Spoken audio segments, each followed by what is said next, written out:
بسم الله الرحمن الرحيم. الحمد لله رب العالمين والصلاة والسلام على رسول الله صلى الله عليه وعلى آله وصحبه وسلم. magacaygu waa Maxamuud Ciga Yuusuf, wasiirka wasaaradda horumarinta beeraha. Waxa aan maanta halkan ku soo gudbinayaa kelmadayda ku saabsan hambalyada sanad guurada 34aad ee dib u soo noqoshada Jamhuuriyadda Soomaaliland.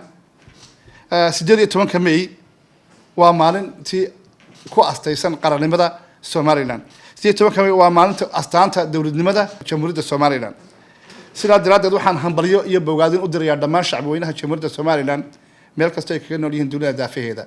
gaar ahaan waxa aan hambalyo u dirayaa shaqaalaweynaha wasaaradda horumarinta beeraha iyo beeralayda Jamhuuriyadda Soomaaliland iyo dhammaan daneeyayaasha wax soo saarka ee Soomaaliland. waxaan Ilaahay ka rajaynayaa in sanadkiisa Ilaahay uu inagu gaarsiiyo nabad qab inagoo macnaheedu nabad qabna bashbash iyo barwaaqo waxaan iyo waliba inagoo hela ixtiraafkeena haddii la yiraahdo uu soo dhow yahay saasaanteedii baa muuqata insha Allah ta'ala. Ilaahay waxaan ka baraynaa Ilaahay inagu guuleeyo